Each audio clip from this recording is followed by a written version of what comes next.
I'm just going to say welcome.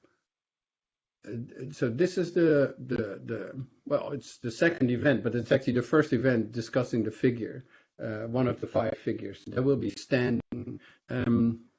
Now, I explained already how standing relates to realism, so that makes it a very contemporary notion. But there's something very particular about it, because standing, I mean, like Selbstständigkeit, self-standing, self-esteem, goes all the way in the direction of dignity. There's this notion of mind independence, of standfastness or independence.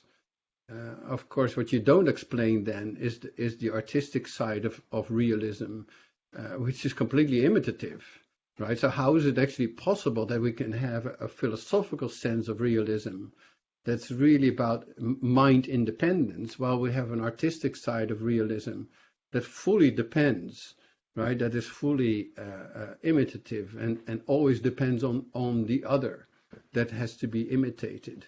So my thesis was, with the standing figure as we constructed it through the contrapposto, is that yes, you can have this self-enclosedness, but only when there's a self-imitation, right? So that would mean that the idea of hanging or dependence has to be brought into that figure of the standing. So there's a weakening, there's a softening, it becomes a chiastic structure. So it's an entity, but it does 2 things. That makes it an asymmetrical construct. That's the whole idea of the chiastic. I think that is important because it does relate to the limbs and it does relate to the torso. So what we're trying to develop here is a sort of alternative proportional model of things or forms, and that's not so much about all the parts. It's much more about what the torso is as a contractive model, and what the limbs are as an extensive model.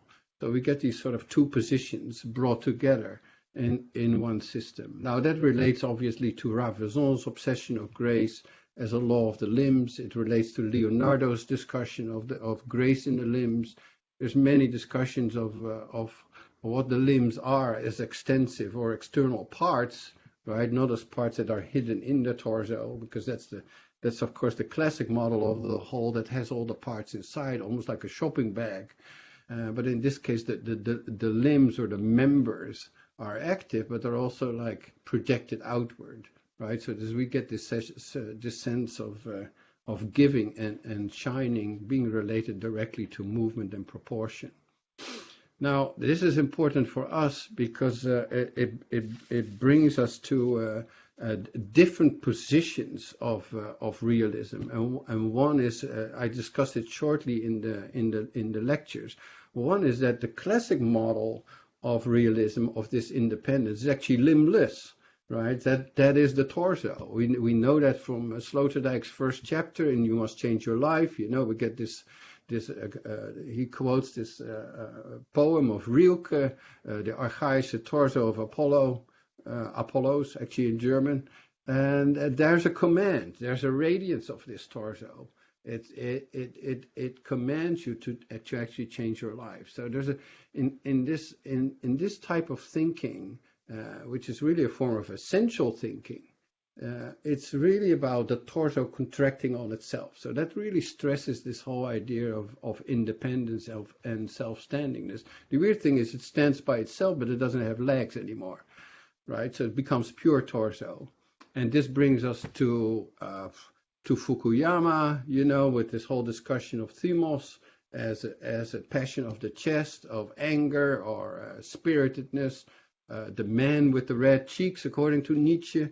The liberal discussion of liberal democracy as one as a form of men without chest, as C.S. Lewis called it. So this whole forgetting of the thymos plays a role as well, and of course we get this idea of the master-slave relationship in this as well. So we get the central chapters we've been reading of Fukuyama, and some chapters in Sloterdijk with his spheres, which of course a torso philosophy. Then we're going to the other direction, which is much more about the prosthetic. How can we extend those limbs? We read it in Samuel Butler, the Book of the Machines, those 3 central chapters of Erewhon. We read it in the new chapters of Donna Haraway, where she goes all the way to the tentacle systems, in the direction of the octopus. So it's like a minimal torso and a maximization of the limbs. So we will be exploring those 2 directions. Now it's interesting that in between we have Sabri. And Sabri will be doing a presentation similar to the presentation in the sense that Pablo Rojas did a presentation on music and the making of musical instruments during the previous introductory event. And we'll be repeating this structure. This will always be like 10-15 minutes of talk. We'll have questions, then we'll go back and forth, and then we'll have the figures. The construct of figures. We'll be working on this map of building more and more figures, expanding on existing figures with the actors that are part of the seminar structure. So every time you feel like intervening, or you want to say or pose questions, we're totally open to that. Basically, the chorus is part of the stage, right? Don't forget, chorus member means you're not in the audience, right? You're not in the seats. You're actually standing on the stage, and you actually have to speak up. So we'll be poking you about if there are any questions or any formulations we can, because we're basically building this map of figures, this whole almost this well, I wouldn't call it a taxonomy, but this builder atlas in A.B. Warburg's terms of multiple figures and how they actually connect to each other. Of course, we have a different technique. We use this board, a collective board that allows us to design the figures and construct them through the readings, right? So this is an important thing to say, is that these figures are not just personal constructs of the actors. They're actually filtered through the readings and the images, right? So it's always the figure that speaks and not so much the person of the actor. So there's many levels of staging and orchestration in this whole seminar. And we feel that's important because these figures have to be built and they have to be clarified all over the course of the seminar. Okay, now I'm going to introduce Sabri.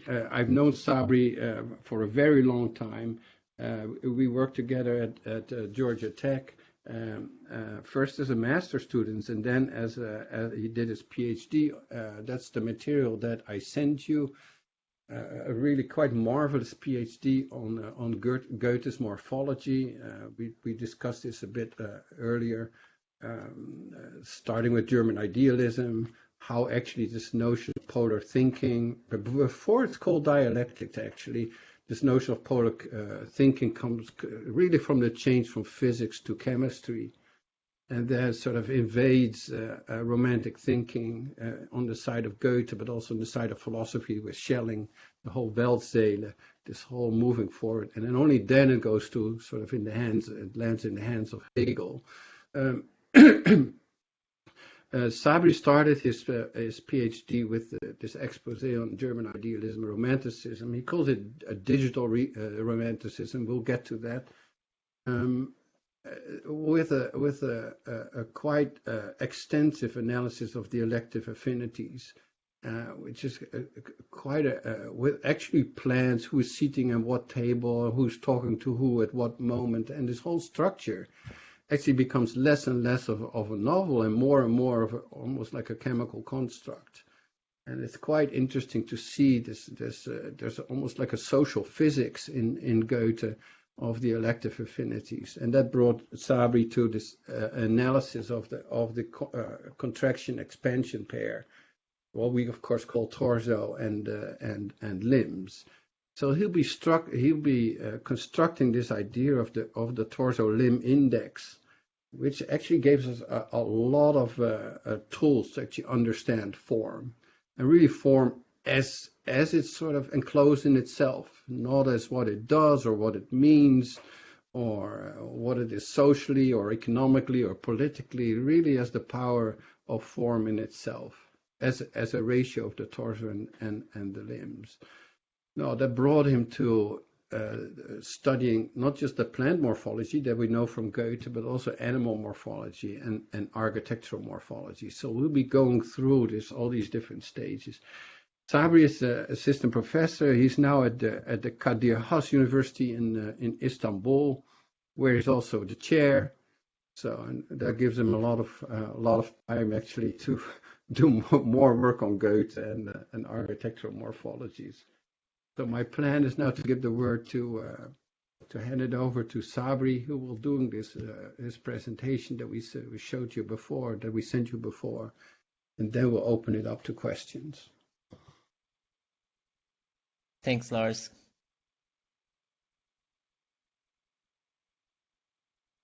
Okay, I'll just start sharing the screen and let me know if everybody can see the screen. Yep. You just have to go to full screen. Yep. All right. It's great to be here. Thank you for the invitation again. And I'll be presenting the torso limb index today. And let's start. How do things form? If things have bodies, then bodies are made out of parts. The relations that make life take form, perform, and transform require a disposition on how we draw a line between parts and wholes. During the Romantic era, this investigation was not only carried out among natural sciences, but also articulated in literature, philosophy, and architecture. Romanticism was interdisciplinary, and it produced novel ideas on organic forms. Today, these ideas can be reiterated with a computational perspective that can be defined as digital romanticism. In this techno-historic pursuit, we will revisit Goethe's foundation of morphology and how he developed the idea of polarity to speculate on the nature of plants, animals, and architecture. In his late life, Goethe defined morphology as a unified science around the concept of metamorphosis, based on his early studies on annual flowering plants. Metamorphosis combines two polar terms, expansion and contraction, that reciprocate like a breeding cycle, propagating generation, regeneration, and reproduction of plants. As leaves are transformed with this dynamic interactivity, Goethe places polarity as a sexual chiastic model for natural forms. From the seed, the fullest development of stem leaves we noted first as expansion. Thereupon we saw the calyx developing through contraction, the petals through expansion, and the sexual organs again through contraction, and soon we shall become aware of the maximum expansion in the fruit and the maximum concentration in the seed. In these 6 steps, nature ceaselessly carries on her eternal work of reproducing the plants by means of 2 sexes. To explore the notion of polarity in plants, we can look at the morphology of 2 different leaf forms. When we compare fern and aralia species, we see that the overall shape of a leaf blade is formed through segmented parts that reveal pattern distribution along a polar axis. For the compound form of the fern leaf, the diminishing lengths of the leaflets show a movement towards the tip, whereas in aralia, this movement is reversed and consolidated around the center, defining radial symmetry. The patterned and biaxial model of leaf morphology offers a novel formulation for a technical implementation of metamorphosis, where expansion and contraction can be used as recursive and parametric rules capable of generating diverse leaf forms. As a general principle, expansion defines a movement outward, whereas contraction acts in the opposite direction, by pulling the margin towards the center. The dynamic interplay between the two defines a fractal pattern for the leaf blade that progressively divides and articulates form.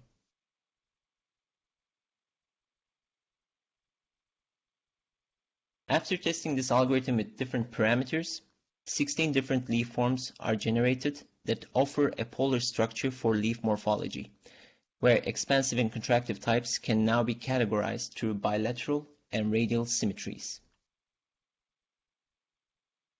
Although we cannot pinpoint to a single index for these variations, it is possible to notice the divergence between radial, contractive forms such as ginkgo, maple, and buttercup, and the bilateral expansive types such as date palm, oak, and fern.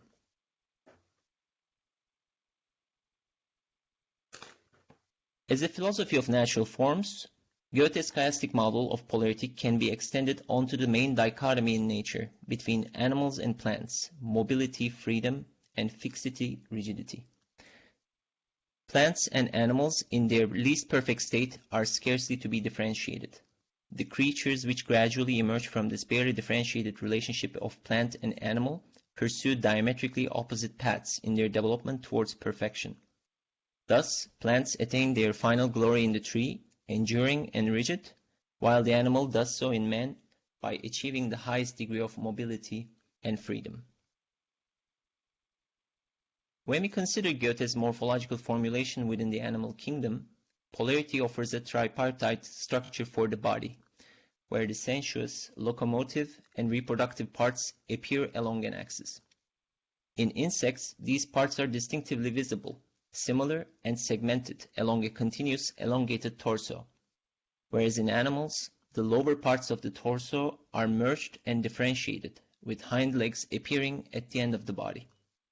These partitions also produce various auxiliary organs radiating from the segmented body that appear as mandibles, antennas, or horns on the head, or as legs, arms, or wings on the torso.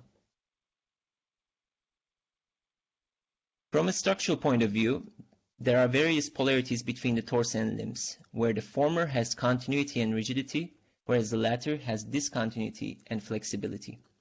But this does not prescribe how animal bodies are organized or move within the environment, as the torso limb index can produce various effects on the morphology of animals. According to Goethe, all the animals maintain a structural balance distributed between their parts, and the environment can produce a polarizing effect on the body, where moisture causes a bloating effect on the torso that is reversed in arid and hot climates. If we try to map this polarized ratio as a torso limb index using various animal forms, then we find that the maximized index for the torso limb ratio occurs on a limbless snake, where the torso is fully expansive but flexible to a low swerve motion. When this torso contracts, we get the expansion of limbs, found in lizards and frogs, that transfer motion to lateral appendages. In eagle, we get a lean contracted torso and fully expanded wings, whereas the whale presents the opposite, showing the direct influence of water on its bloated torso. Every animal presents a novel balancing of parts. A few things might be said about how this affects their movement by comparing the morphology of the seal and the crab. As an amphibian animal with a genetic history of quadrupedalism, the seal's fused hind limbs offer more agility in water, but limit its movement to forward gaits on the shore, whereas the crab gains utmost dexterity with its extensive limbs and is capable of lifting its small fused torso on land to move sideways, but is a slow swimmer at best. The disabilities and opposite axial movements of these animals become an imprint of how their torso limb index are maximized, with the seal occupying the bloated space of the torso and the crab showing proliferous auxiliary organs. Maybe the Etienne's hybrid formulation of Hephaestus combines the best of both worlds, where polarities of agility and dexterity, land and sea, movement and imbalance become negotiations on morphology. If the torso and limbs are directed perpendicularly within the organism, what can this say about the overall symmetry of the body?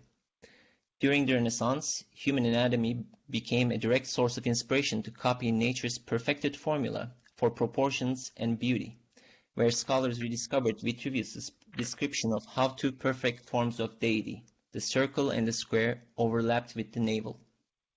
Contrary to other depictions informed by antiquity, in his interpretation of the Vitruvian body, Leonardo showed that the centers of the geometries did not coincide. Instead, the center of the square defined by the standing figure appears transposed towards the genitalia, giving us a representation of asymmetry between the transverse halves of the body. This proportional interpretation of the human body was of greater influence in Renaissance architecture, as human anatomy was juxtaposed on church plans to prescribe beauty and symmetry to its parts. The standing T figure thus became understood as a guide for the development of church plans, giving nave, transepts, and apse its anatomical positions and proportion. Architecture had a breakthrough with this invention, by not only recognizing its possible organic connection to nature, but also it began transferring various animal qualities onto buildings. However, this schematic transposition did not come without any deception, as the torso limb index potential of the architectural body was not properly exploited by considering other animal bodies. In contrast to this classical formula of the architectural body, the Gothic offers a more generative perspective, where we can compare cathedral plans according to their expression of the torso limb index. In Bourges, we see a bloated nave bounded by narthex and apse, mimicking the tripartite structure that we found in animals. In contrast, Salisbury appears proliferous, with its multiple transepts and lower torso limb index, with a slender torso and contracted narthex and apse. It is possible to view this through a dissection of both Gothic anatomies, where the whole plan is divided into expansive and contractive parts, revealing various proportions and similarities of parts. After this distinction, we can notice the continuous segmentation of the torso in Bourges and the divergent polarities and repetition of transepts in Salisbury. Similar to the generative study of leaves, the torso limb index of Gothic morphology can be investigated as a generative algorithm. Although it is difficult to reduce the morphogenetic development to a single coefficient, it is possible to generate self-organizing plans that can produce variations.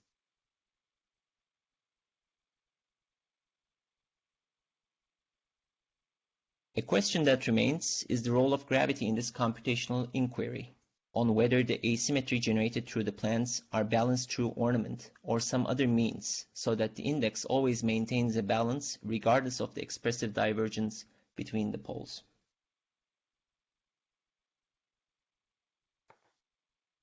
Thank you for listening. That's it. Great. I can stop sharing. Yeah. Well, there'll probably be questions about the images. Yeah, I can bring it up if people want.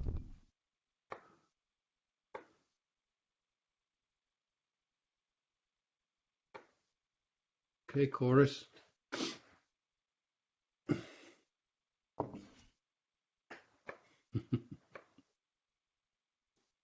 I can ask something.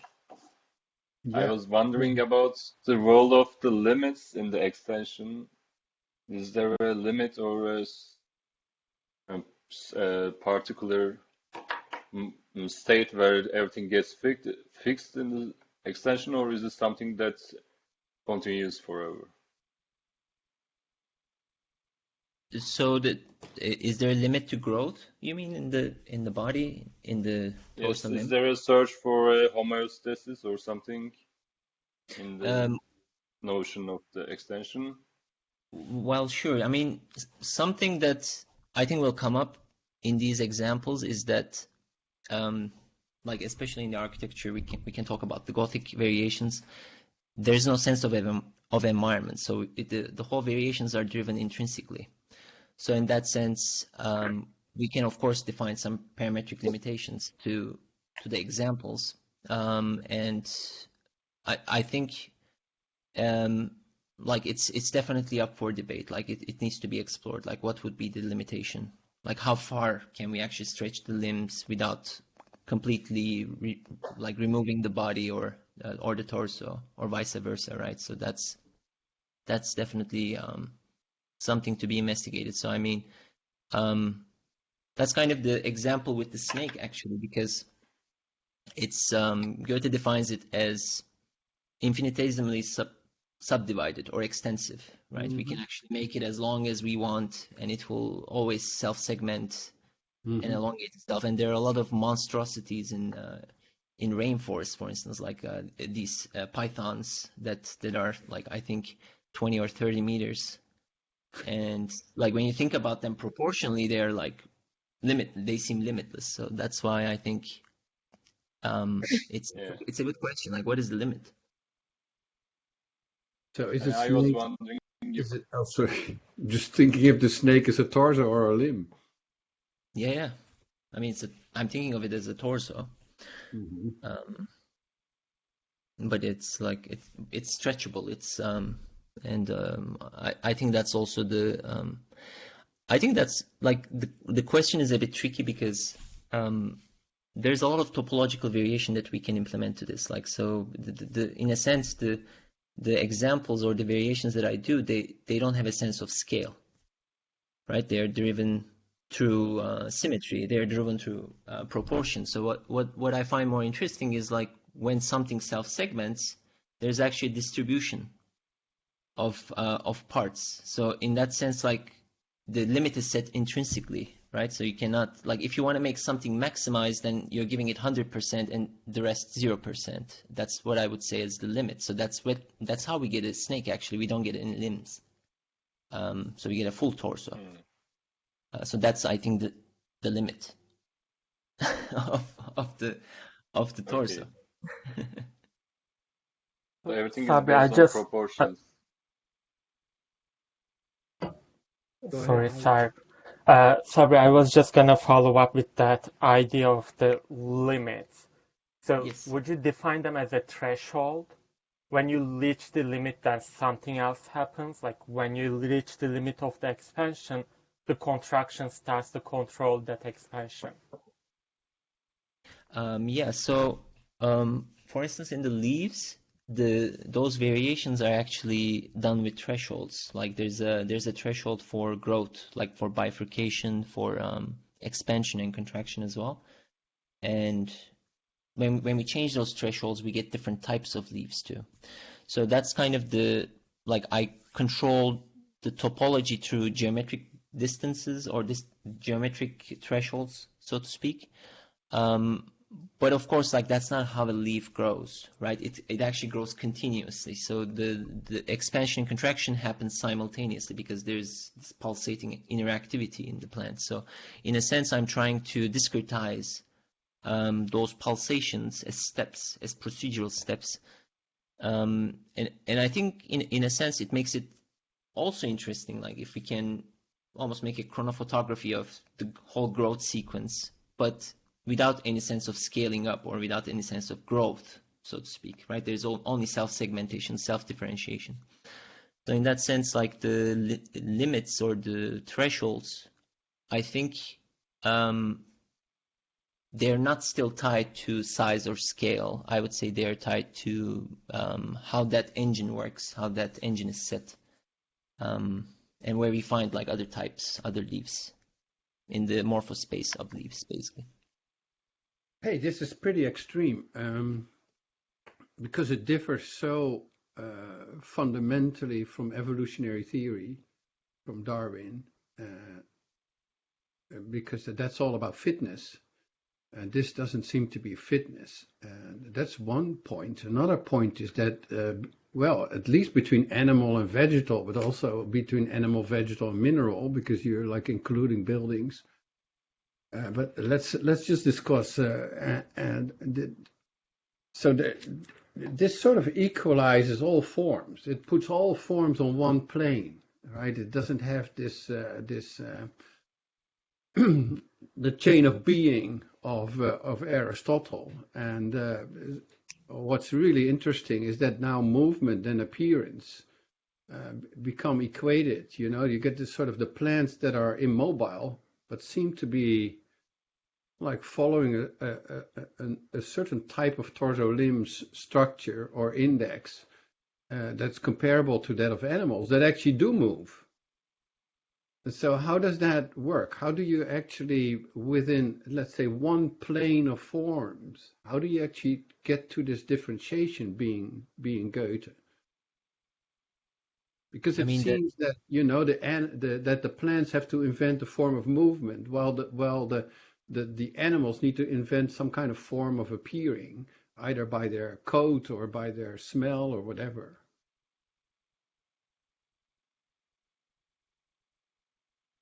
So I mean the movement is the short answer would be externalized in animals and internalized in plants. But I'm also wondering if it's a typological question, because it's difficult to equate animals with plants as well. I mean, animals have a lot of plant-like formations. Like if you take an X-ray of your arms or limbs, you get actually like branching morphogenesis, like it behaves like a plant. Or if you look at your lungs, for instance, the trachea structure looks like a plant. So in a sense, the respiratory system is actually growing inwards like a plant, right? So in that sense, we have vegetal qualities for sure. But I was wondering, maybe it's a question on typology as well, if you want to make comparisons. So because how do we say this is a plant and this is an animal? Like ontologically, how do we differentiate between the two?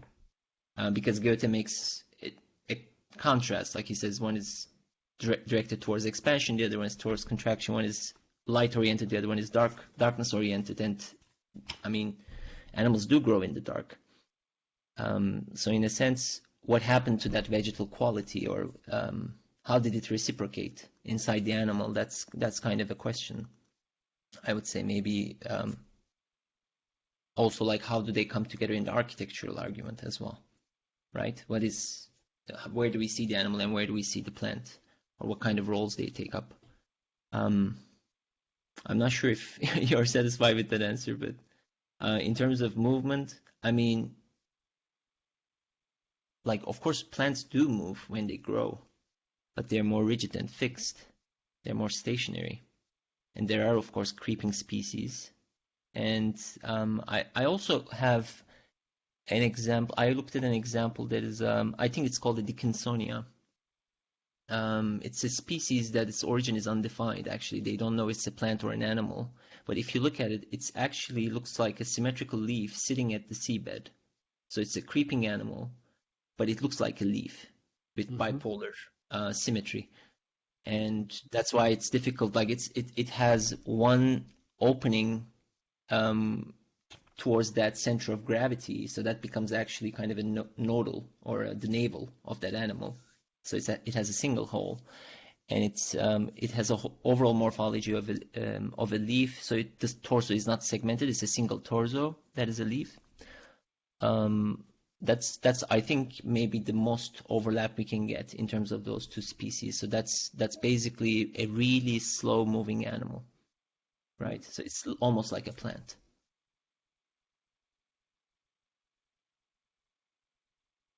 Because it doesn't have limbs, and its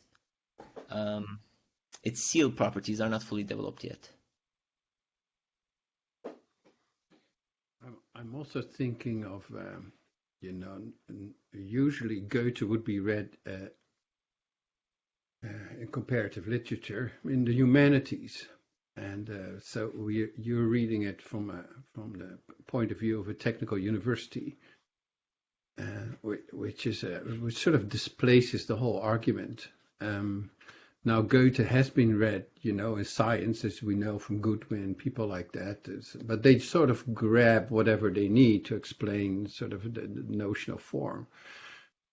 What I find so incredibly interesting is that we haven't seen the scripts that you're showing, like of the buildings and. But that's such a powerful technical argument. I'm just wondering how something that is not a theory can have technical rigor. How does that balance? Because I'm thinking like, this is not a humanities argument, right? You're not giving an interpretation of Goethe, right? Though you refer to history, philosophy, but basically the proof is a technical proof. It's a technical proof, and the technical proof proves that the system is closed in itself, right? Which is completely different than any Darwinist evolutionary theory of forms, or it's just it has a sort of internal perfection and rule system. It even has a fourfold. We see a torso limb fourfold, and what you're saying, that this sort of shifting from animal to vegetal is actually part of that fourfold. If you would look at the interiors of the animals, that there's a contraction on the limb side possible, and there's actually expansion possible on the torso side. So they're like switching each other's poles, which is very different than, let's say, Hegel's dialectic, right? You're placing like aspects of one into the other, right? Which makes it a sort, which is of course what you call a chiastic structure, but this chiastic structure is really approved by this sort of self-enclosedness of a fourfold. I think this fourfold, I mean, this is a deliberate reference to Heidegger, obviously, and there's many types of fourfolds. But is that a way of how this thing self-encloses? How does it self-enclose? Is it really a technical argument, a philosophical one?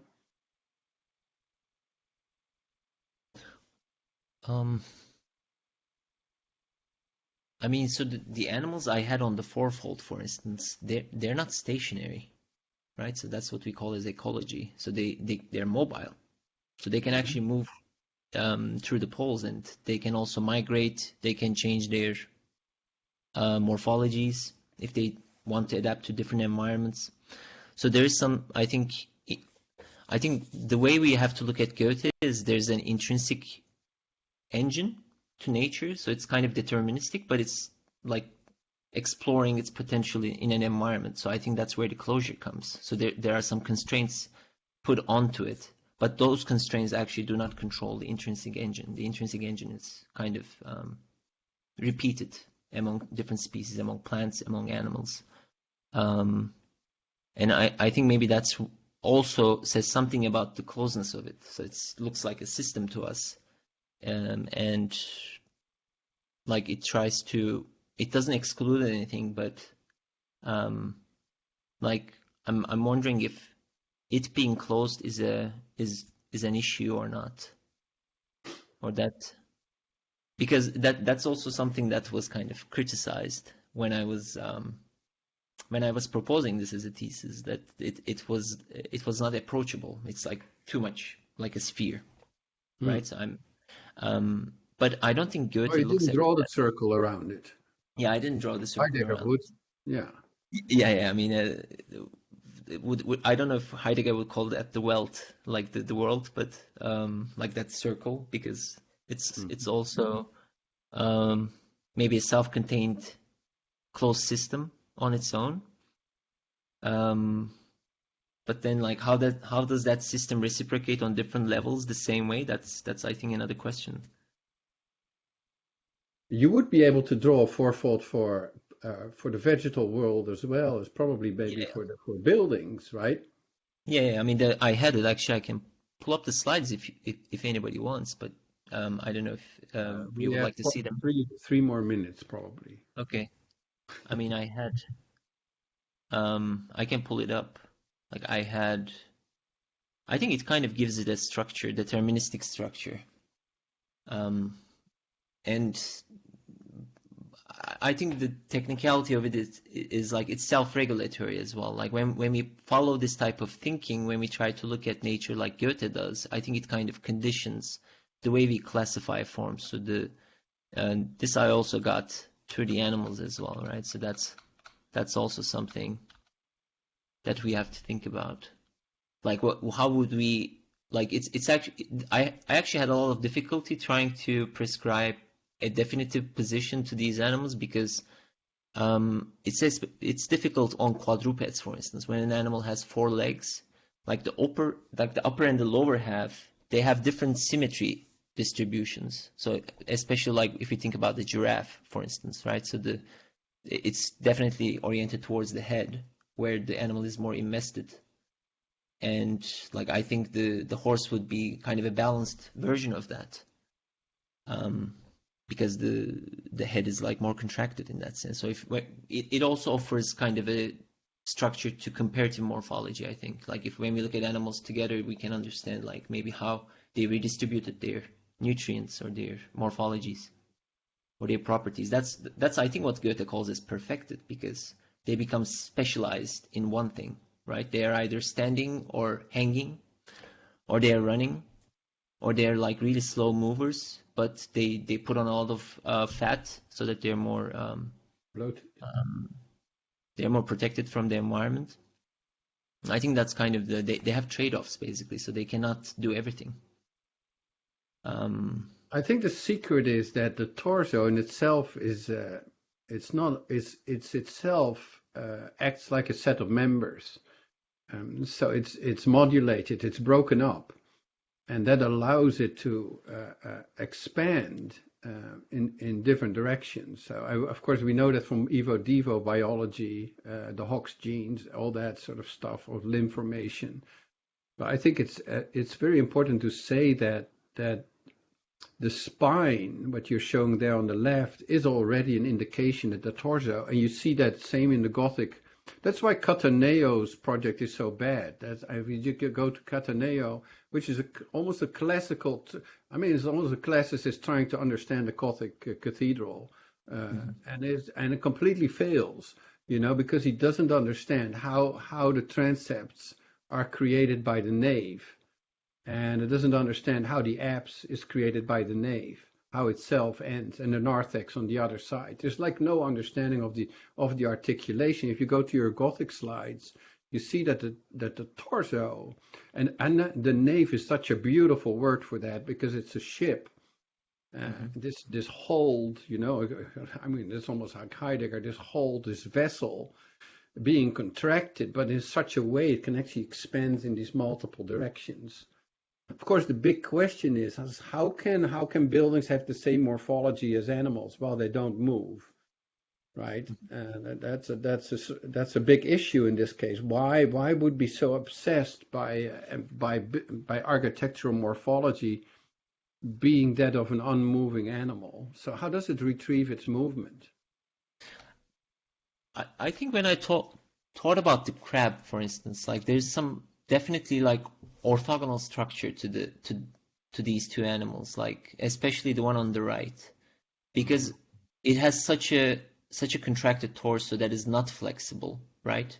The limbs have to be perpendicular to it, and they can only fold in one direction. They cannot rotate as much, so it doesn't have much flexibility. So that's why I think we get the orthogonal. So that's why I think it's a sidewalker, right? I think that kind of gives it away. So that if the torso lacks flexibility, that it also impacts the movement of the animal. In that sense, like the seal is of course flexible in water, but again doesn't know how to lift it up against gravity. So maybe similar things we can say about architecture, because Gothic of course has orthogonal directions, so we get the limbs protruding in the orthogonal direction, right?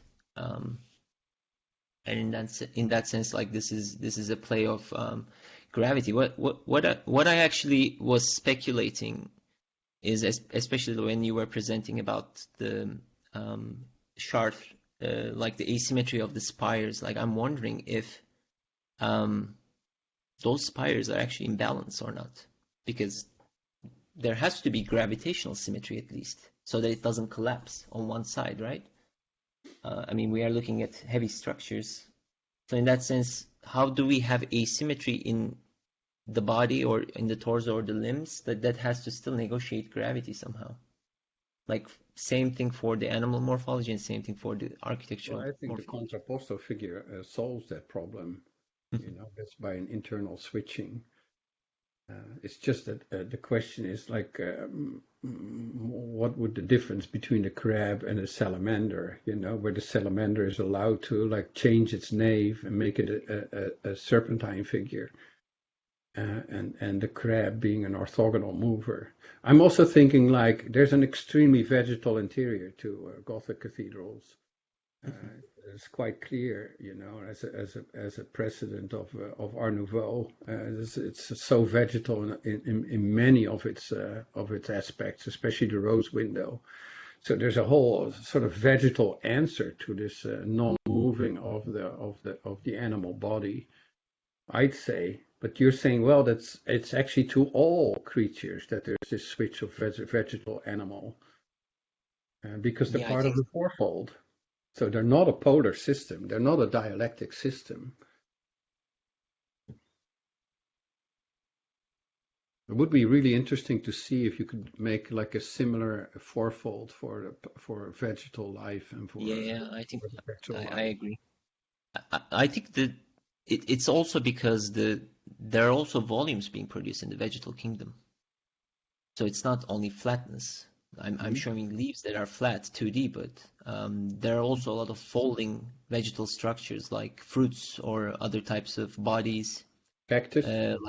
like cactus or carrots, like things that are buried. So there are contractive torsos that are inside the vegetal kingdom too. So that says something about like maybe animal quality or how symmetry operates on those bodies. I mean, Goethe said all is leaf, so I'm wondering if that leaf, being primarily as a two-dimensional element, is actually capable of switching to 3D through folding as well, right? So because the torso, we were discussing this, whether there's some homology between, like a deeper homology between the torso and the limb. The torso being the three-dimensional folded version of the limb, because I mean we are looking at a more proliferous version of the limb with multiple ribs as like almost digits, and they're being joined at the chest plate. So we get similar structures in the Gothic nave, like with the ribs coming towards the top, like towards the tip as well. So I think in that sense, that kind of switching between animal, vegetal, 2D, 3D, folding, that somehow like mimics similar structures, similar mechanisms. Yeah. Okay, clear. Hey, thanks, Sabri. I think we have to move to the figural responses because there's an incredible variety there as well. Thank you very much. There's a lot to think about, and a lot of papers to write for you. These figures are constructed, of course, they're constructed by the actors, generally on their own, sometimes in collaboration with each other. We always set up like a whole list of readings, quite a lot actually, for 2 weeks of work. And then the actors select certain readings, and they actually sort of travel through those readings while they're constructing a figure.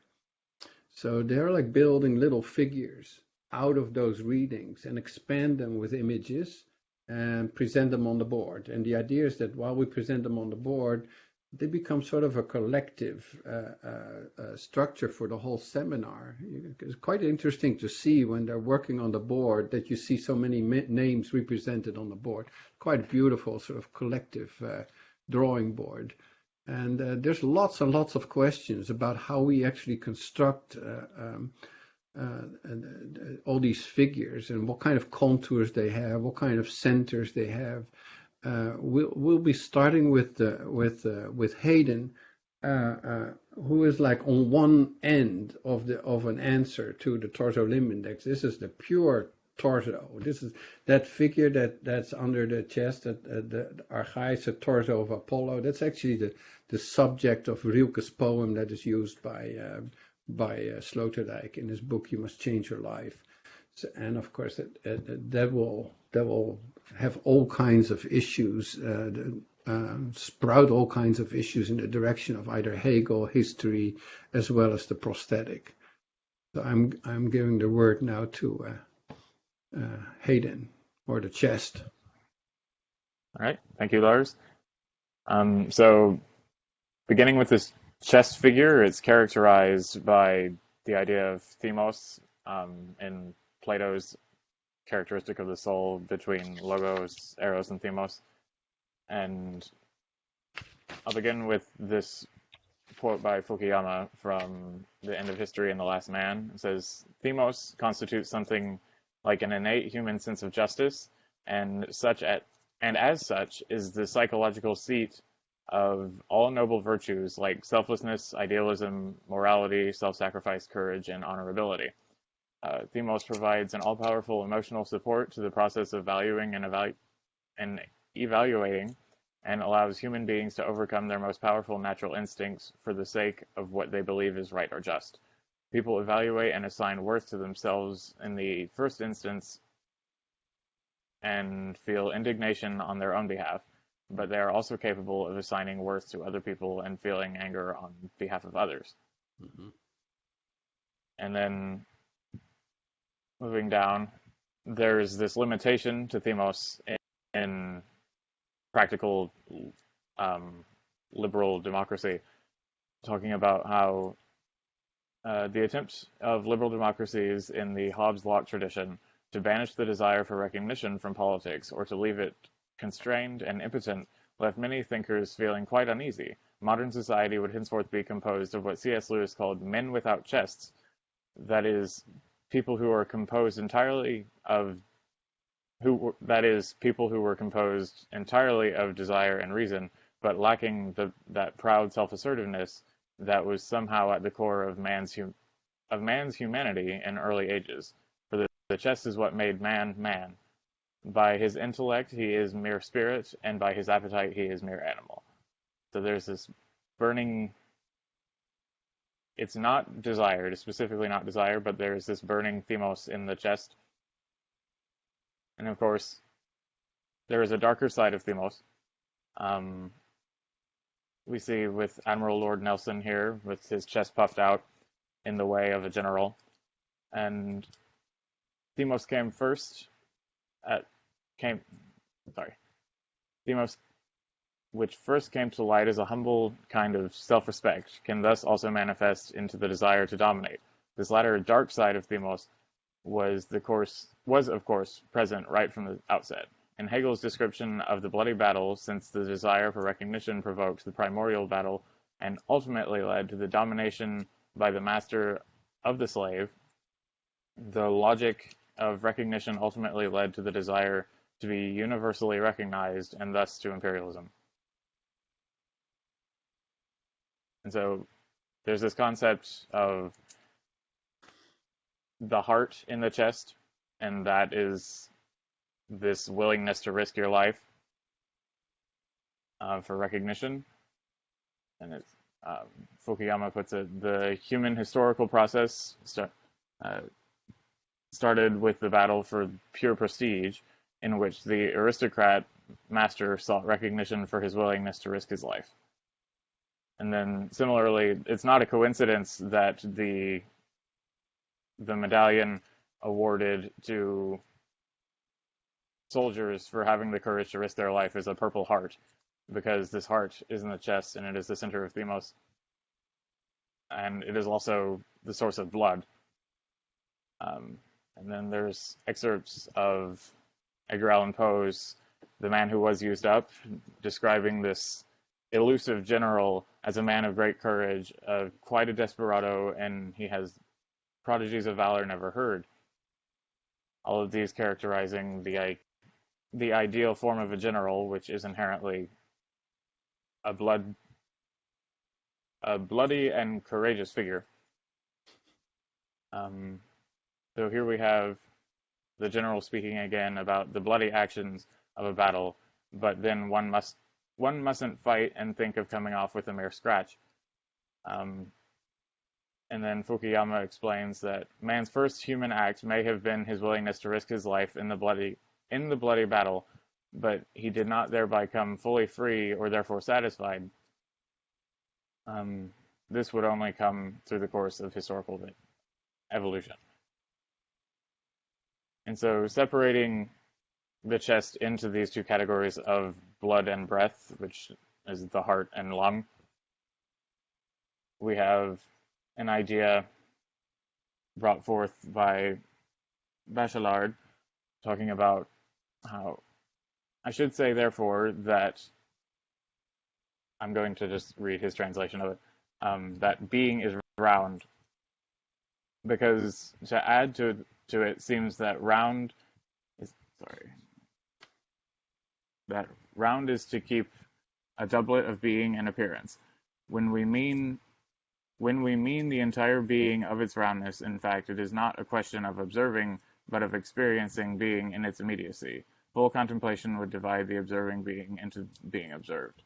So, as we see throughout the structures above, there is this continued roundness idea, which all of these structures are domes and or circular and constitute this breathing notion by having, like, in particular with the Crystal Palace, this was one of the first air-conditioned spaces. And then also with breathing, there's this notion of getting light and air into development. So there's allowing the cripple enough light and air in his development rather means giving him a chance to participate in normality. So there's this innate sense of recognition in participating in normality, which is in thymos. And here we have the iron lung, which will come later as a round figure and a lung, as well as a prosthetic. But returning to this master versus slave notion, we've heard from Fukuyama about the desire to enslave, essentially. And with Poe, we have this figure, this general, who is a mystical figure for a moment, and he becomes this unrecognizable lump on the floor when the narrator finds him without his prosthesis. And so hereupon the old Negro, who is the servant, grumbling out an apology, went up to his master, opened his mouth with the knowing air of a horse jockey, and adjusted therein a somewhat singular-looking machine in a very dexterous manner that I could not altogether comprehend. And he is talking about the legs and the arms and all parts of this man that really are not part of the man, because the man has been reduced to simply his chest. And the man himself, who has been used up, says, "Strangely, you shouldn't know me, though, isn't it? Pompey, bring me that leg." And Pompey here is the servant. He handled the bundle of a very capital cork leg, already dressed, in which it screwed on in a trice, and then it stood upright before my eyes. So this it is the man, and the man is now this prosthetic notion of a mix of chest and auxiliary, which, because we are dealing specifically with the chest, is not just limbs, but also something that will be touched on later into the cyborg. Thank you. Let's move to Hyrie. Any questions about this? Because it's quite a construct.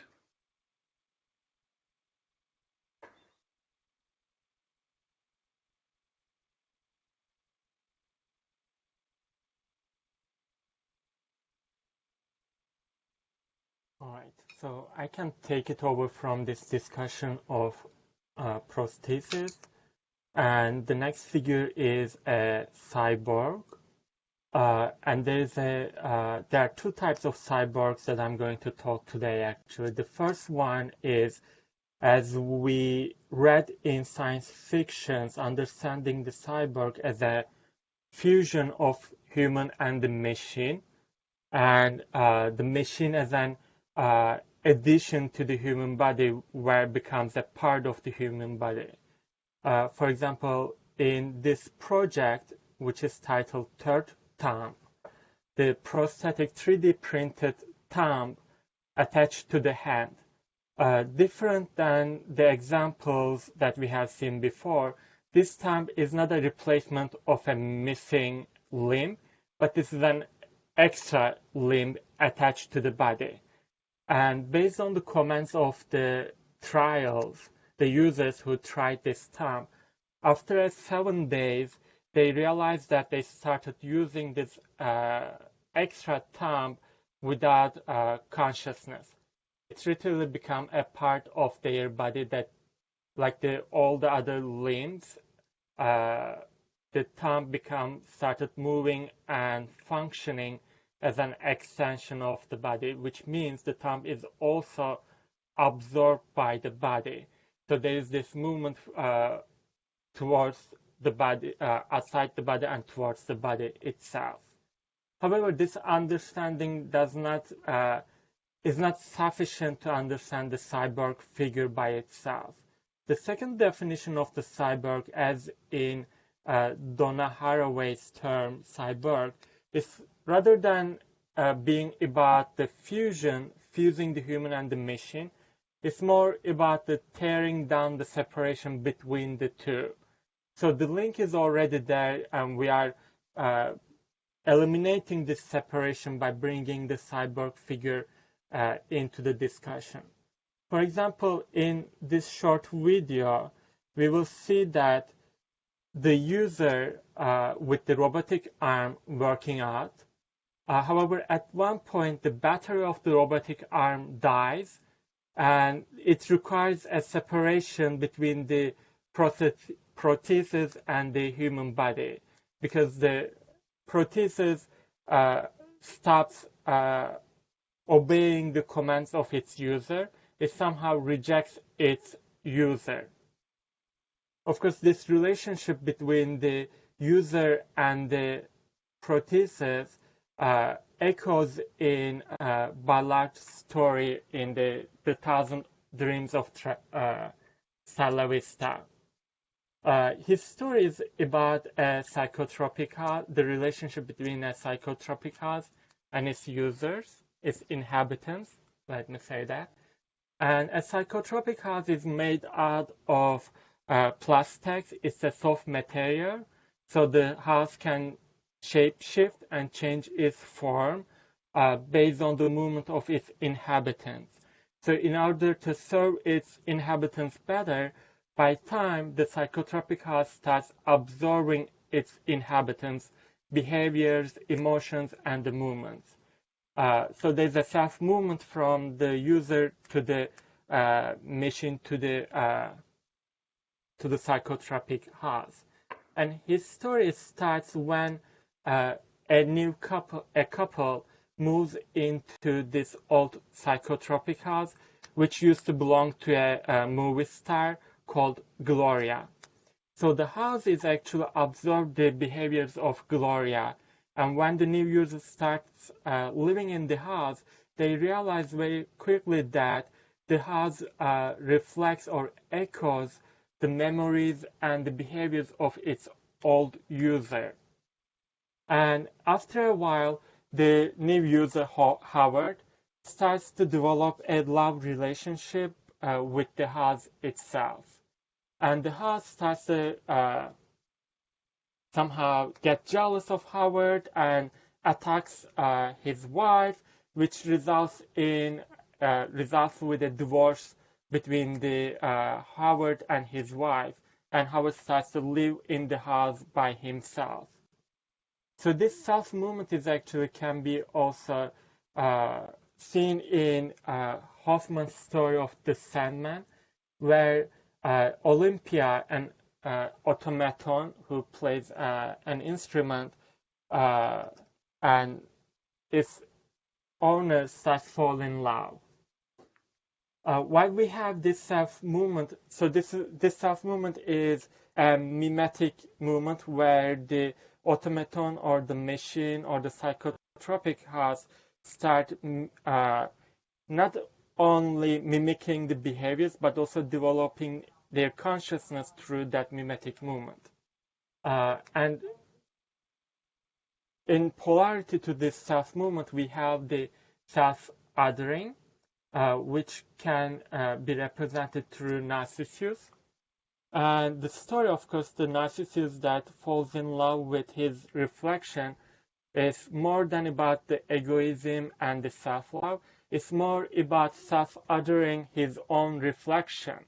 And that's why he actually falls in the pond and dies, because he objectifies his reflection as an other, and he tries to reach out to his reflection, and he falls in the pond and dies. So it's it's a different movement than the self movement, which is more internalization, and that self-othering is externalization, maybe. So there's a gap between these two, and I will leave my presentation at this gap between the self-othering and self-movement.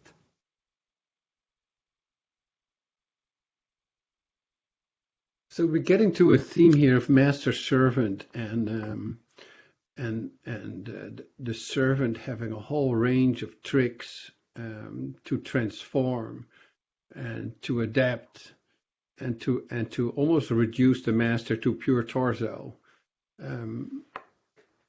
There's an interesting difference between the Olympia and the Gloria. Of course, this movie star in Ballard's house, Gloria, is independent. And so we get a sort of warped mimetic relationship between the two. While the Olympia is an exact copy, because the narrator in this case falls in love. They both fall in love. The first one is living in the house, falls in love with Gloria, and the other falls in love with Olympia, and then finds out that she's an automaton. I'm just thinking, like, how does love? Because we know that so from Narcissus. How does love relate to these different types of relationship with technology?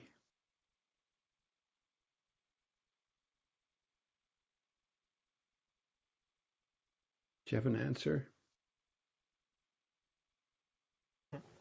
I don't have an exact answer, but as you said, for example, in Ballard's story, Howard falls in love with Gloria through her memories, which is somehow expressed by or manifested by the house itself. So the technology at this moment, this mimetic behavior between the Gloria and the house is manifested again in the relationship between Howard and the house itself. So there's some progression and the timing in this relationship. But as you said, between the Olympia, in the story of Olympia, this mimetic relationship is more direct between the machine and the body and mimicking human behaviors. Then the guy realizes actually he fall in love with an automaton. So he actually falls in love with the machine itself, not the memory of something else, but the automaton itself. So I guess like all these like different ways of forming our relationship with the machine and expressing or manifesting the love between the two. Yeah, I'm thinking like what Goethe would say about love. I'm sure it's a form of unification, or it's a desire to unify. Not sure if that's correct, Sabri, but this pure unification, I mean, that plays a role in all these examples you're showing, and what the role of consciousness is in this unification. So the thumb that is unified by the hand, that's a love relationship. The prosthesis that breaks off, that's a divorce. So, and the Gloria inhabitant relationship, that's clearly the tension that we know of love. So I think it's about unification and the role of consciousness and desire in that. And it's almost like that technology cannot go without that notion of love. Of course, we know that from Donna Haraway, we know it from Freud's interpretation of Hofmann's story. There's a strong component of love and as an expression of consciousness in this unification process. Yes, but I believe in the case of Narcissus, the love is not uniting but separating, because when Narcissus falls in love with his reflection, he somehow separates his reflection from his own and objectifies it. So there is a separation and self-othering as well, besides unification. And like, I guess the unification starts when Narcissus starts reaching out to his reflection and just for the unified that love with his reflection. Yeah, so we got a love story with a bad ending. And we should actually in the story of Ovid, he doesn't drown, but he actually changes into a flower. And I think that would be another a link to what Sabri was saying, is that there's this transformation to a vegetal state because of the lack of movement. Of course, Narcissus is completely fixed at this position. There's no way he can just like move around. He's just completely absorbed, almost like literally in the depth of the pond. Now, what I find really interesting is that we with Ballard we get this sort of because I mean we have the idea of technology as an extension, and of course typical like classically architects would use this as a notion of instrumentalism and a mediation between us and the world, and that means there's a limiting. A notion of the limit to how far you can extend. And of course, that was a topic before, because it stops where it serves its end. And that's clearly an Aristotelian definition of instrument. What I find so interesting is with Ballard, and of course with Narcissus as well, is that this limb, instead of becoming an extension of the self, it actually becomes an other. And we get into this level of the psychotropic, that suddenly this consciousness takes over completely, and we enter sort of world of complete limitlessness, and we get into the level of hallucination and expansion, really on the level of consciousness. So you enter a world of dreaming and nightmares. Mm-hmm. Which we know very well of technology. Okay, thank you. That echoes with yeah? Lars, that seems like it echoes with Black Mirror a bit, like mainstream description of technology, like how it's going to change us almost. Like, I don't know if you know the series, but like this, I think this Narcissus depiction is almost like Black Mirror to me. Mm-hmm. Well, I don't know the series, but it sounds pretty much correct. It's basically like technology to the extreme, like what happens when we have an implant that records our history, something like that. Well, Like it is from a Hegelian point of view, it's really a sort of a reversal of the master-servant or the master-slave relationship, right? So the master's risking his life on the battlefield, the servant taking over the world of ergon, of work and arbeit, and then developing technology. But you see, there's this outgrowth of technology, not serving anymore, but taking over and transforming and reversing this relationship. I think this is a good intro to Christo's StiltMen, because that's the most hallucinatory prosthesis. Okay, thank you, Lars. So departing from the cyborg and the idea of the double figure, where disability relates to prosthesis and how technology not only extends us, but also makes us disabled. Notion that we always need technology to live. So we have to live technological lives. The idea of prosthetics, being conscious of your tools and also being able to manipulate them. We have the first image on the top. It's by Hieronymus Bosch, and shows an infant holding the bar of a wheeled walking aid with his left hand, right? So meaning that since an early age, we are doomed to be attached to our tools. And on the side, we have a quote from Samuel Butler from Erewhon. Man's very soul is due to the machines. It is a machine-made thing. He thinks as he thinks. He feels as he feels. Through the work that machines have wrought upon him, and their existence is quite as much an essential condition for his as his for theirs. So moving down, we have two main images. On the right is the steel shepherds of lands, that to navigate the soft and unsteady wetlands of lands in France, these shepherds develop a unique adaptation. They travel on stilts, locally referred as chunks or big legs.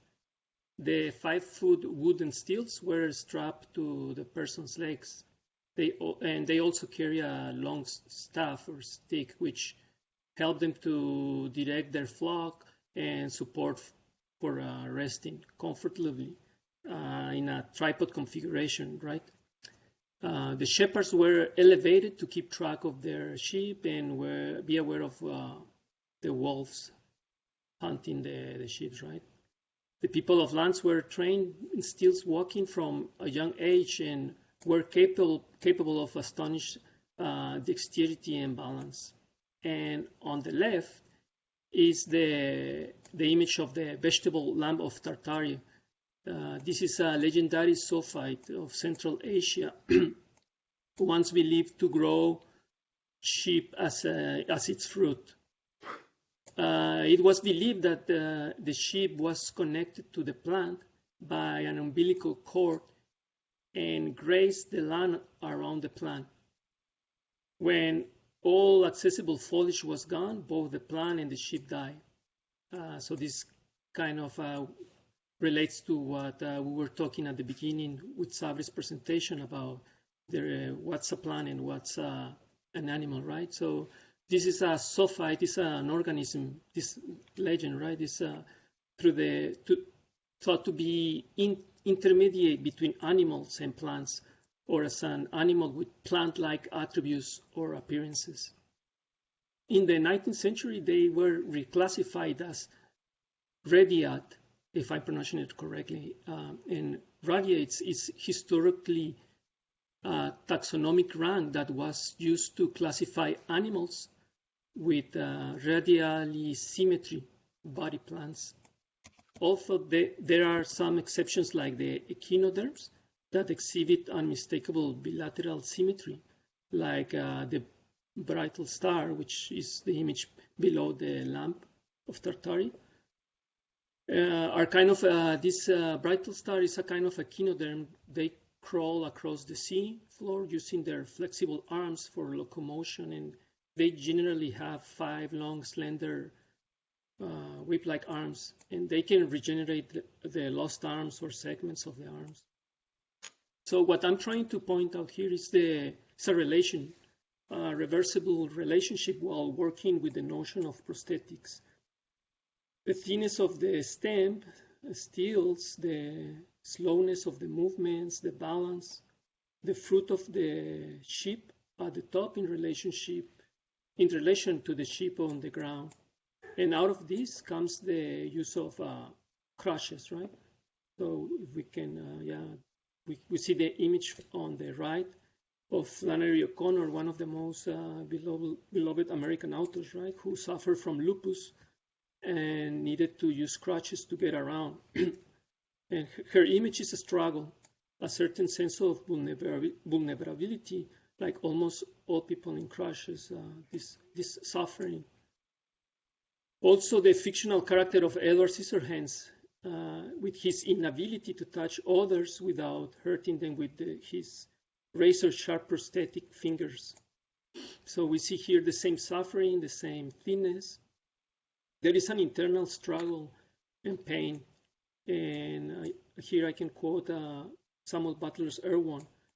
The machines, being themselves unable to struggle, have got men to do their struggling for them. And the second one is, we do not use our own limbs other than as machines, and a leg is only as much better wooden leg than anyone can manufacture. Another example on the far left after Edward Scissorhands is from Rebecca Horn's Finger Gloves in 1972, where she explores the expanded reach of long fingernails, but also the way in which they limit the possibilities to intimacy. You cannot hold your loved ones with those long fingernails, right? Mm-hmm. And here a quote from Donna Haraway's Staying with the Trouble. I remember that tentacle comes from the Latin tentaculum, meaning feeler, and tentare, meaning to feel and to try. And I know that my leggy spider has many arm allies. This is when she was talking about the spider, right? Which brings us to Dali and his paintings showing elephants with their spindle legs. They anticipate the theme of levitation almost, right? The legs are thin, fragile, almost invisible, multi-joint, like those of the spiders. The thin legs are the legs of desire for Dali. It seems almost incredible how much the leg can support their bodies with the load. Dali's elephants are deliberate distortion of reality because they do not correspond to the laws of gravity, and they create a sense of phantom reality. The animals wander into oblivion at incredible heights. And I can quote, I have a X quote, right, from The Art of Drawing according to Leonardo da Vinci by Felix Robinson, that Dali completely ignores and brings it to the extreme. It says, each part of a whole, writes Leonardo, should be proportionate to that whole. If a man is short and fat, make sure he is so constituted in each of his members that he has short and fat arms, large and fat hands, short fingers, and so on with everything else. And I say this in a general way for all animals and plants, for the things of which nature does not offer a model of art. For buildings, for example, the same rule exists, the same law of proportion, just as Leon Battiste Alberti has it. In an animate being, the members should correspond to the members. So too in an edifice, the parts should respond to the parts. Coming back to that concept of the crushes, there is a relationship between Dali, crushes, and psychotropics, as we see it in Ballard's The Thousand Dream of Stella Vista, where the pharmacon is that double meaning. There's almost by the end where Ballard says the deformed rooms and twisted corridors have as much personality as any psychotropic house. So the crutches, that quintessentially Dalinian symbol defined by the artist in his dictionary Abrègue de Surrealisme in 1938 as a wooden support derived from Cartesian philosophy, generally used for the support of soft and tender parts. So we also can quote George Dyson drawing among the machines, the evolution of global intelligence. The most striking fact which we have learned about life as it now exists is the ubiquity to dual structure, the division of every organism into hardware and software components, into protein and nucleic acid. Mm-hmm. So this hard and soft dualism from Dali and his long-legged hallucinogenic animals relates to these images at the end. If you want to scroll down, there were the figures of the prosthetic in the extreme, like spiders, long-legged flies, and stick insect on the left. And I can share a video here of a sea spider. And there's a beautiful poem of the long-legged fly poem from W.B. Yeats. There's like a long-legged fly upon the stream. His mind moves upon silence. Move most gently, if move you must, in this lonely place. And still image from the long-legged cyborgs from the movie Alita, and of course Spider-Man, as he has the longest prosthetics, right? Prosthetics ejecting from his hands. And also there's a video I want to show you of demonstrating the agility of Casey, right, the biped robot. And some last quotes from Samuel Butler. It appears to us what we are ourselves, creating our own successors, giving them greater power and supplying by all sorts of ingenious contrivance that self-regulating, self-acting power which will be to them what intellect has been to the human race. We find ourselves almost awestruck at the vast development of the mechanical world, at the gigantic strides with which it has advanced in comparison with the slow progress of the animal and vegetable kingdom. The machines are gaining ground upon us. Day by day, we are becoming more subservient to them. More men are daily bound down as slaves to them. More men are daily devoting the energies of their whole lives to the development of mechanical life. So Butler adopted the theory that living beings are conscious machines and machines are unconscious living beings.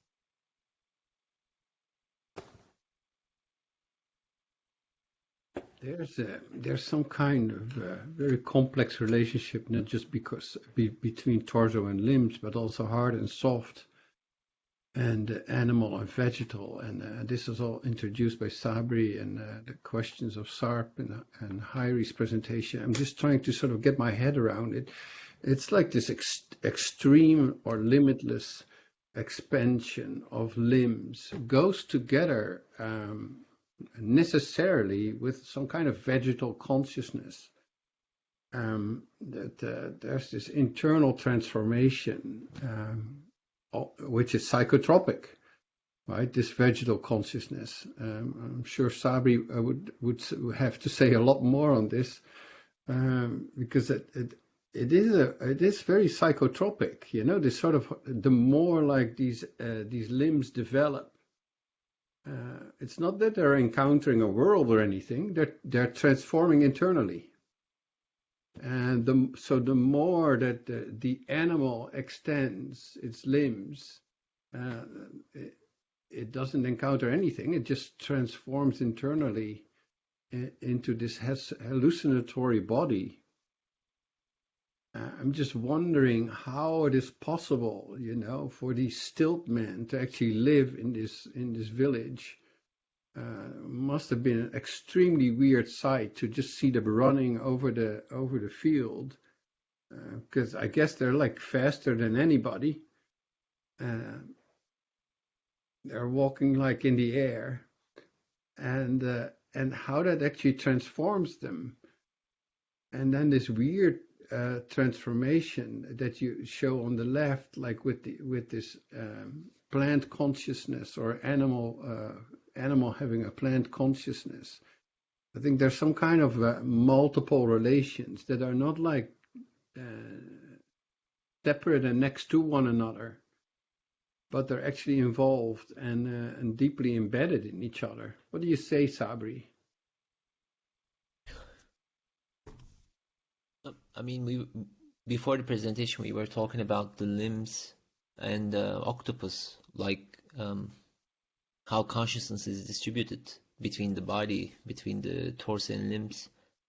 I mean, I also like followed a lot of dancers, and I mean, they're definitely limb oriented, I would say. Like they some of them can control all the bits and pieces of their muscles on their limbs, and it's amazing. Like they can almost simulate waves, right? They're behaving like octopuses. So in that sense, I think there's a lot of like distribution to the auxiliary organs in those bodies. And when I think about it, Goethe says, Goethe always talks about the internal quality of the juices in the plant, which is almost like an intensification. So when the plant switches to the reproductive phase with the flower, it actually sucks the liquid from the top, right? So it's trying to drain the liquid from the soil, but while doing it, the juice quality also changes, and when it's transmitted, it also affects the morphologies that are being formed. So you actually see diminishing lengths of leaflets towards the flower because there's not enough fluid for all the parts. So in that sense, like if you're limb oriented, I would say you're definitely having more nutrients, more intensified juices distributed there. Like I think that affects maybe the morphology, the control, the consciousness. I mean, in terms of consciousness, I'm not just saying bones only. I think muscles as well, muscle groups. I think like a lot of bodybuilders also talk about like how they can feel individual parts, individual muscle groups after like they work out so much. And they almost like invest in that type of auxiliary organ, right, with the muscle group, so that there's some sort of working of that consciousness almost. Yeah, well, what's interesting about this liquidity, internal liquidity, that it's actually the quality of a pharmacon.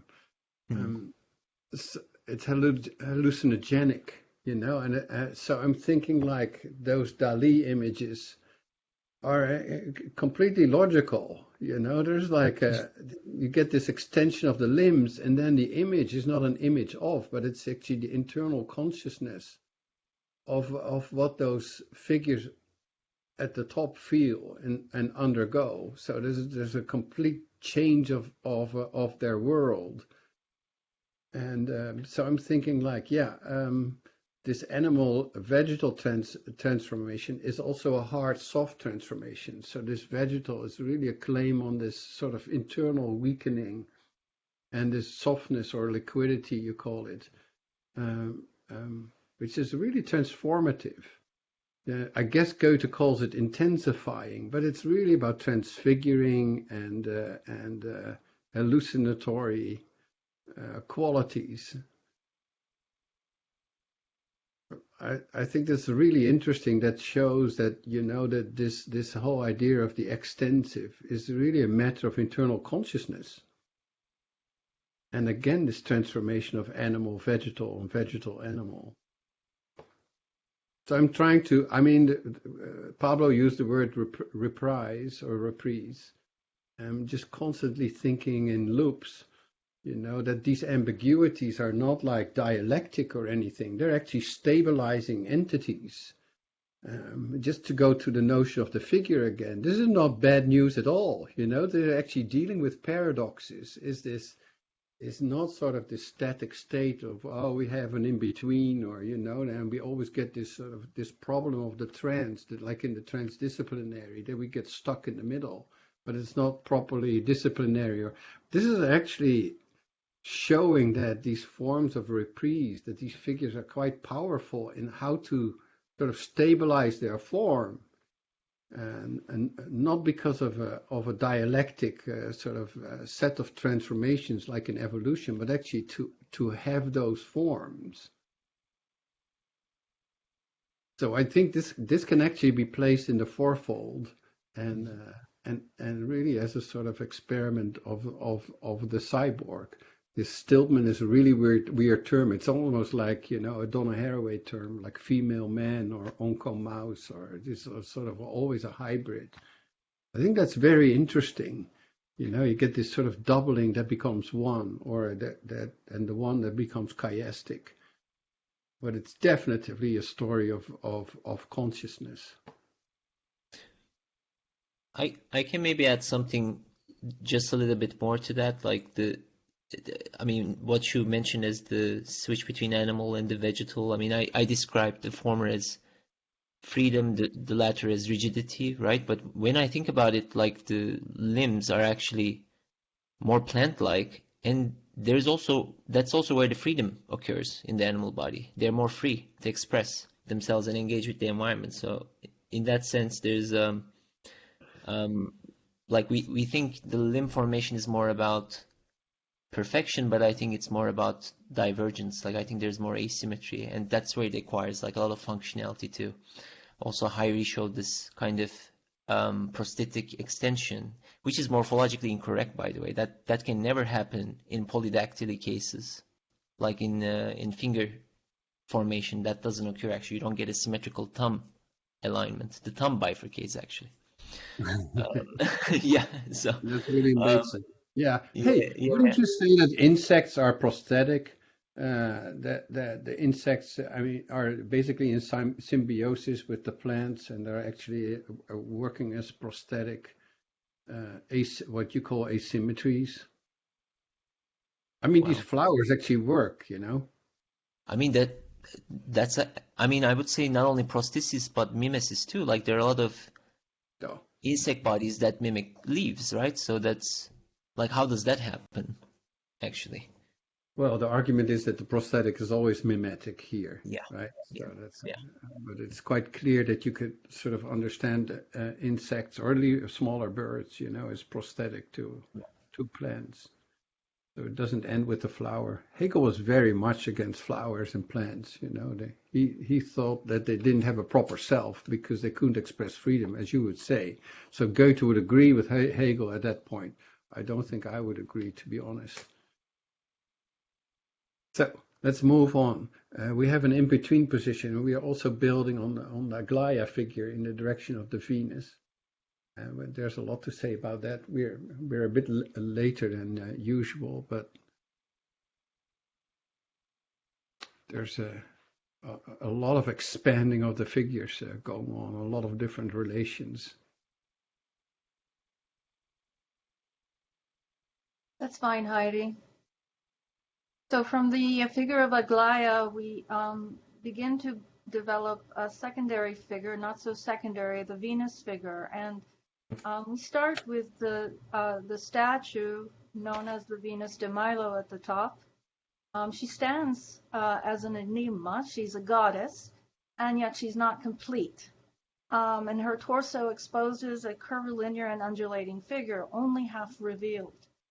Her arms and limbs are non-existent or suggested. In short, they're somewhat lacking. On the other hand, her arms are fragments evoking the possibility of many varied articulations. For Félix Rabezon, this was, he sought to define, pardon me, these articulations and thus model for them a context by to the apparent amusement of his contemporaries. Yet Bergson, who is quoted here, understood that in this remodeling, in this renovating, this renewal that Rabezon was trying to recapture in that rebellious clay was the very soul of Greece.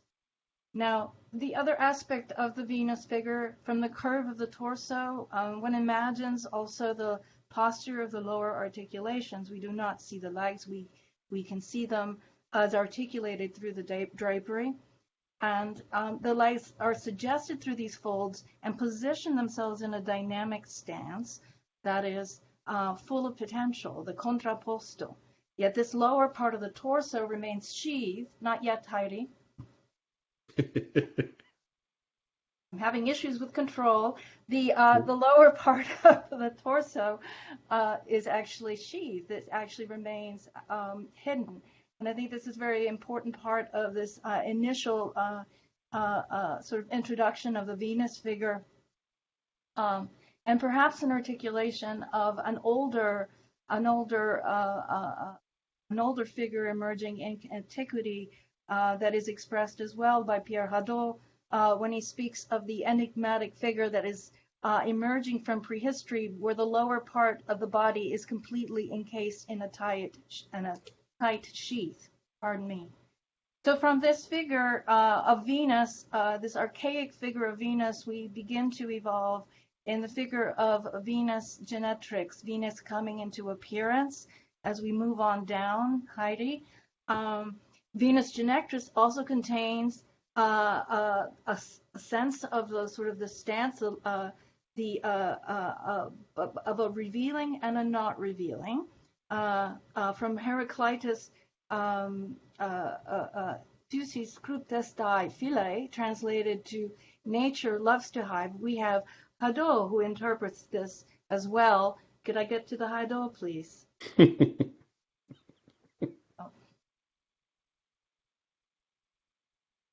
Under appearance and disappearance, the idea that with the appearing there is a disappearing.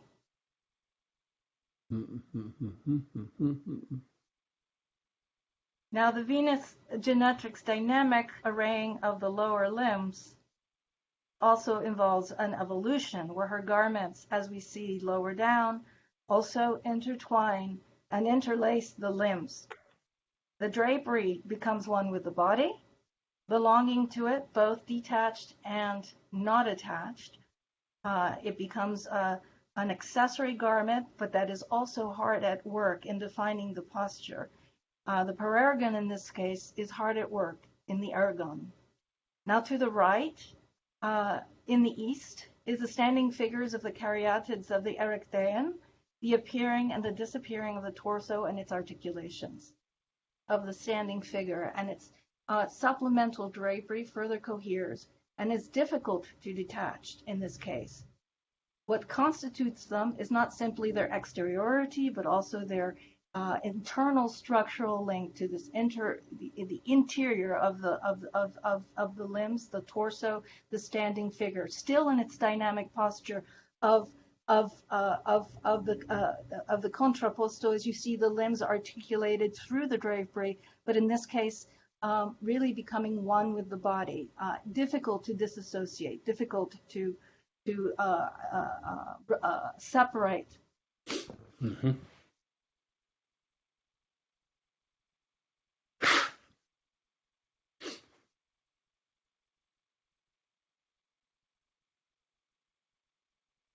Now, as we move to the west, to the notion of adornment, the opposite of this central figure, or the other hand of the central figure of Venus, is the notion of adornment, to the point where the actual drapery begins to actually dissociate from the structural component of the limbs. The idea that the Venus that we see here is the Venus of Botticelli, the Venus of appearance, where the structural component has been replaced with a notion of framing, with a notion of a supplement that is actually suspending the idea of a work. In this case, the supplement is fully separate from the figure of the body.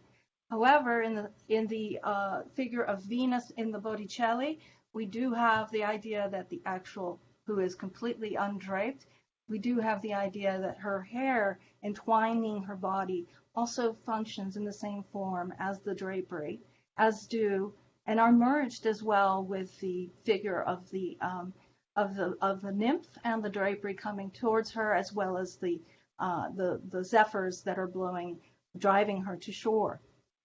Now, from this we also another idea of this idea of the parergon emerges, which is this notion that outside of this work you have the frame, you have the border, something that is actually indicative of the lack, and from that lack is revealing itself as a sort of suspended. And in that suspension, we then lead to, and I'm very sorry, this is not working for me, just floating around, and I can't control where I am in the quotes. And we end with the idea of the frame and the border, and this idea that this idea of the lack is also implying a suspension, sort of, as we see here, the figures are also now detaching themselves from the body, and in fact, the drapery and the hair is detaching itself from the body, becoming separate from the body as a sort of destiny of its own. I will leave it at that. Thank you. Okay, so what exactly do we have here? Can we just zoom out to see to get the Venus back in the middle? I think what's interesting, if Rilke has the right to take the torso as a figure, not as an accident or anything. So Rilke is not saying, okay, the torso is missing a head, arms, and legs, right? It just takes the torso for what it is. then we have the right to actually look at the Venus de Milo not as a lack of arms, but just as a standing figure. And what I think is really interesting is that when you get to this sort of double notion of standing or ergon, because ergon means work, so it is a structural notion. That still involves the parergon or the drapery, right? So what I find is really interesting, on the right, the drapery fully merges with that standing figure. Correct. While on the left, we got actually a separation of standing and drapery, because clearly Thalia, in the painting by Botticelli, Thalia is throwing the drapery. It's not there yet. So we are working with separation, but that means she's not standing. She's actually floating or hanging, or, so on the left, there's still a sort of a relationship between ergon, parergon, but it's much more a loosening and a lightening, while on the right side we get the drapery merging with standing, and so it's not a separation of structure and ornament, but there's two types of merging of the two, right? So one is saying, okay, the stance is moving towards the drapery, that's on the left, and on the right we get the drapery moving towards stance. So again, it's not just like a simple dialectic; it's really a transference. Right, Yeah. and there's a really nice citation. If I could have gotten closer to it, I would have read it. That has to do with this notion of reversibility, interchangeability between one and the other. So you were talking earlier about this idea of a loop, which is, I think, really interesting, because I think that. Because obviously, as we go from Venus genetrics over to the East, that loop, that sort of reversibility between what is apparently apparel and then structure is in constant interchangeability. And that's a quote, a citation from Grace and Gravity. There is also an interesting citation from Derrida, right, under ergon and energeia, which is this notion that parergon, ergon are working in this dynamic, are needed for this dynamic. What is interesting then, as we move from the central column to the what I call the west, which is moving as in that separation of the figure of the stance and the drapery, as well as the hair, the ornamentation. The circularity, I think, becomes less, the movement becomes less circular and becomes more of a spiraling movement, in the sense of actually extending outwards from that sort of core so that there's no longer a dialogue, put it this way, a dialogue between exterior and interior, but more of a kind of progressive exteriorization and kind of it's a creative thing in many respects, of kind of removing itself from the datum at the center. That's sort of how I understood these two movements. I think that's an excellent summary of it.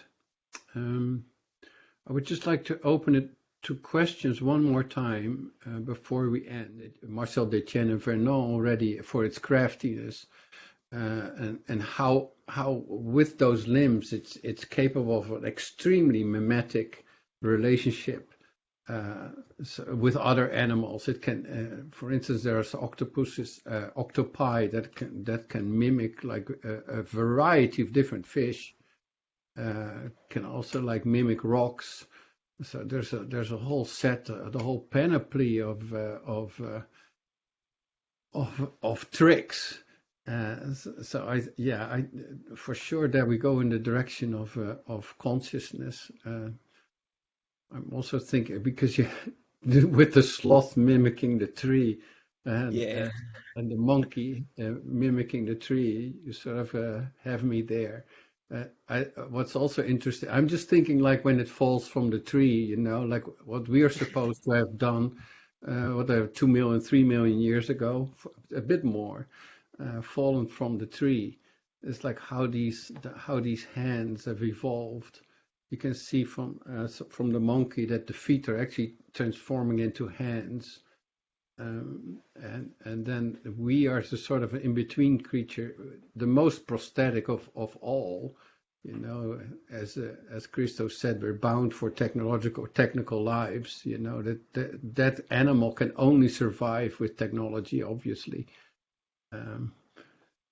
Anyway, there's a whole stream of thought. I mean, I think what is really interesting today is that we got an expansion of figures, and that raises a lot of issues. How is a figure defined? Because a lot of figures, as you can see from the map, they're sort of light architectural constructs. You get like middle axis, you get horizontal axes, you get sort of developments left and right. You get sort of these this type of bodies that sort of grow inside out. I think what's interesting, if we move on, if we can get more definition of how we actually cluster images, how we repeat them, how we get to the right scale. If you look at A.B. Warburg, you know, you get series, you get alignments of images, you get gridding of images. It's not just clusters of different scales. So we'll be having a lot of issues, like how do we actually define these figures? Also, like if they're on a map, do they always behave like countries? Because they seem to be pushing at each other instead of like being really independent. So they seek connection, they seek position and connection. We'll have a lot of work on that. I think what's really what I felt was really important today is that this moving away from dialectic, this sort of understanding of this doubleness of the figure as really as a little engine that stabilizes the figure, and it actually allows it to grab a lot of material in itself, and also to travel like through different types of images and theories. So I don't think that the figures are itself theoretical, not even concepts. They're really like almost like, well, spirits almost, in the sense that they're capable of moving through theories and through a world of images and combining them. It's really, it needs quite a notion of rigor as well. It's like how we make figures rigorous. But what I found really interesting is that these oppositions actually become reversible and take on the shape of a loop. I think that's, as an understanding of the torso limb index, it's not, this is a really chiastic system. It's not just like an expansion of a contraction outward. It's actually a looping back of the animal into the vegetal as a form of consciousness. I think that's really something to work on. I found that really powerful, this animal-vegetal reversal, as well as the hard and soft, or the weak and the strong, or the paragon-ergon, all these sort of oppositions. They're not like on one side or the other. They're really part of fourfolds. And these fourfolds, maybe in contrast to Heidegger, Franz must maybe be able to say something about this, but they're really becoming like little spinning entities, you know, instead of being parked away in some kind of corner of the fourfold, you know, they're really existing on themselves, right? They're quite capable of stabilizing and becoming a form of stance while they actually move and travel through other theories. So I think this raises a lot of questions. Humanities, technology, what is theory actually? What are concepts? Is it actually possible to because we know from concepts, we know from ideas, we know from symbols, but there's so many sort of entities that try to sort of drive and take sort of occupy the center of specific theories. And here we have this notion of the figure. And I think that was always the problem of Michel Serres. You know, they were always saying to Michel Serres, it's like, why don't you have a proper theory? You know, why can't you say like Deleuze or Derrida what your stuff is about? And he always felt that there's something negative first, you know, and they would say to him, well, you're like a poetic, you're as much as a poet as you're a philosopher. And actually it liberated him to come up with more and more figures and to build this, well, this almost this zoo of characters or figures that actually allowed him to travel through mathematics and philosophy and art and media and whatever, you know, this incredibly rich world, purely because of the capability of figures to jump from one thing to another. I think that's actually quite a powerful example. I mean, in philosophy, it's always seen as a problem of Michel Serres, that he wasn't really capable of contracting it to a sort of block of concepts. But it's quite clear that there's something beyond theory here. Let's put it like that.